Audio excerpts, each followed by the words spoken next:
All right. The Pies just lost. Got smashed by the Giants. Let's talk about it. So I was gonna wait until I got back to like the hostel to talk about it, but I thought I'm here at this beautiful sort of ground, and I thought I just want to talk about it now while my feelings are still fresh. We got absolutely trounced by a GWS side that just came out absolutely firing, and I definitely underestimated them. Um, Going in, I said 30 point win. I thought it was going to rain. It was sunny. I got sunburnt. But first off, just credit to the Giants. They played so well, and you can see why I talked a big game throughout the last couple of days. But you can see why people have them as premiership favourites and stuff. They were absolutely incredible. Callahan did well. Toby Green, all of them did well. Even when Briggs went down, I thought, okay, Briggs going down, that would give, Darcy Cameron a chance to sort of fully dominate the game, and our sort of tools to fully dominate the game, and that just didn't happen. Um, and it's disappointing. And you know, in a preseason where there's so much hope, and I know internally, actually I don't know internally, but I know when Craig McRae comes out and says, we just need to qualify. That's the only thing that we want to do. There was no sort of talks. It was all fans and me talking about premierships and top four and all this sort of stuff. And then to come out and put up that performance was, I know on Instagram I said pathetic, and I guess that was my initial thoughts, and I guess to a certain extent it was pretty crap. It was pretty shit house, and it was disheartening, if anything. I know when I was in high school, the teachers would tell my parents during parent-teacher interviews that they weren't upset, they were just sort of disappointed that I wasn't sort of applying myself. And that's what it felt like watching the boys today. I was just disappointed that they didn't apply themselves. And I've seen us through the preseason training. Like I've seen us from November, and how we played here wasn't how we trained. Even against Richmond, and I know it's against Richmond, right?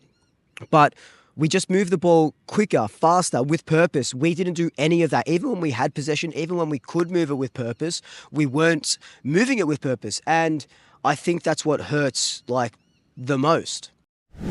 So let's sort of, talk about the game. And I don't have any stats sort of in front of me or anything like that. So literally just going off vibes at the moment. But in the third quarter, I reckon we had about 20 inside 50s and we didn't kick a goal.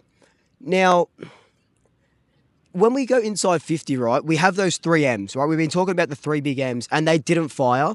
I understand that. But the delivery inside 50 was absolutely atrocious. How many times do we have to bomb the ball long and for Sam Taylor to intercept marker, for this guy to intercept marker, like the definition of insanity is doing the same thing over and over and over again and expecting a different result. And that's what we were doing. We were doing the same thing over and over again. And the result was exactly the same. They would intercept market, they would run out the back. And even with that, like, yes, they're I don't know, they seem fitter than us for some bloody reason, even though all we do at training is run, run, run, run, run. They were getting out the back, their counter attack, their rebound. And we talked about this on the preview of the game, that if they got us on their rebound, that's how they would win. And they did. They got us on that rebound, and their entries into 50, we just weren't manning up. And I know it's like a zone defense sort of thing, but it was a very un-Collingwood like performance. And something has to be done already. Something already has to be done to address this, because you don't want to go up against Port Adelaide, 90,000 at the G, or 80, 90,000 at the G, and play that, because Port Adelaide will come out and smash you. For our players that sort of did well, I thought the whole team was really down all throughout. I thought Harry Perryman did super well. I don't have his stats in front of me, but I know from the eye test, I know he did super well. Darcy Cameron for the most of it. He competed, but again, his ruck work, he came from the clouds last year, and his ruck work today, some of those taps were just going straight to GWS players. And I know, that could be a lot of game plan, could be how he sort of set up, but he was getting monstered by Lockie Keefe. When you're getting monstered by Lockie Keefe, it's like, come on, man. Like something. Like what are we doing here?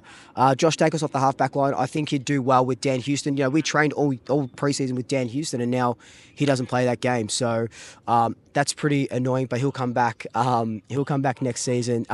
Next week, and play that game. So I know I'm sort of talking about next week already, but when you when you play that game.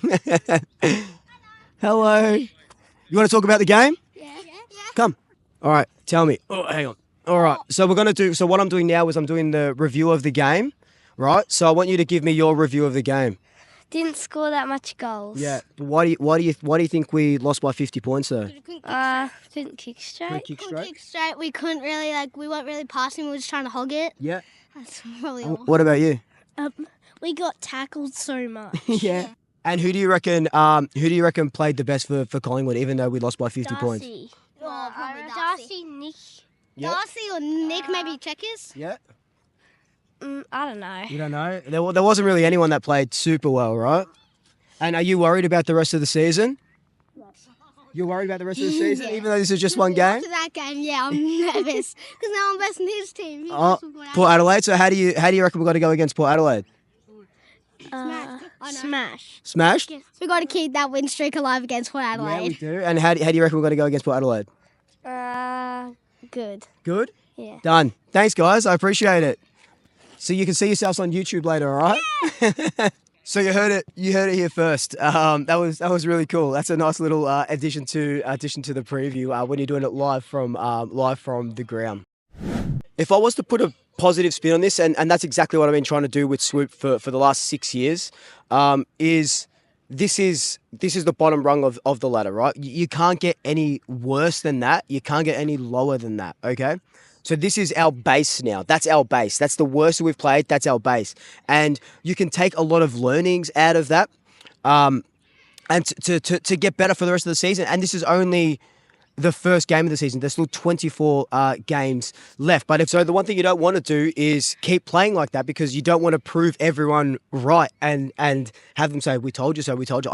If there's one thing I hate the most in this world is getting told, I told you so, right? So there are a lot of learnings to come out of that. We went very far away from our brand of football where it was that 22-23, that fast attacking football. We weren't lowering our eyes. We were bombing it long. Like that stuff just doesn't work. Clearly, it doesn't work, right? We have a case subject right here, a test subject right here, that doesn't work. So why do we keep doing it? Why did we keep persisting with it? Because the Giants just applied that pressure all throughout the game. They knew how to take our game away from us. When, it probably happened once in the first quarter, probably happened a couple times in the first quarter, a couple times in the second quarter where we kind of ran from halfback into the forward line. And that's awesome. That's what we do. But then the Giants took away the corridor. They took away our run. And when you take away Collingwood's run, we don't do that sort of chip kicks, small kick football. That's not us. That's not what we train for. We train to run hard, run into the ground, and run teams off their feet. We just couldn't do that. And in saying that, we talked about it a little bit earlier. When you're kicking 5 goals, 16, you convert 2/3 of those chances and you're in the game, right? We couldn't buy a goal. And that was mainly because of the Giants' sort of pressure, but we just weren't getting good shots at goal. We were kicking them from angles. We were kicking them from 50 metres out. We were just in bad positions. The Giants just outplayed us in every single facet of the game. And I'd love to see the tackle numbers as well. But the Giants outplayed us every single facet of the game. And it was...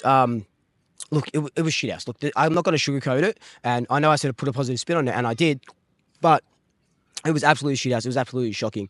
But that's the lowest we can go, and we can only go up from here.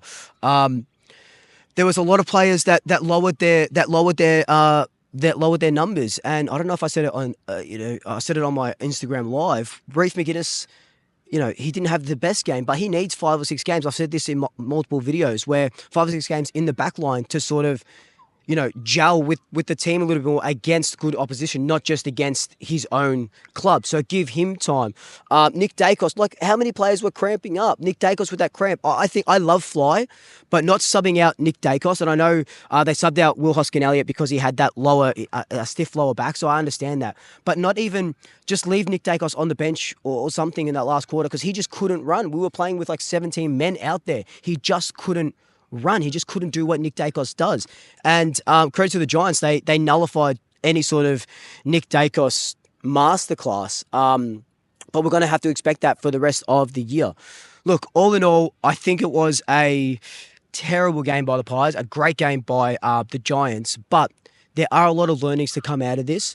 And I'm already seeing our own supporters writing us off after one round. Like, come on, man. Like, this is not what we do as supporters. We don't do that, man. We stick by this club, and it's one game. Come on. We take on Port Adelaide next week. On to the next one. Get back to the G. Get rid of this opening round now. Get rid of it, right?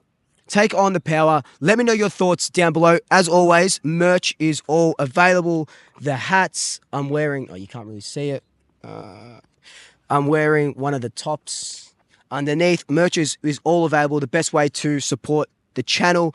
But until then, like, comment, subscribe, tell your family, tell your friends, tell your pets. And until next time, double shackers. I'll swoop you later. Swoop you back in Melbourne.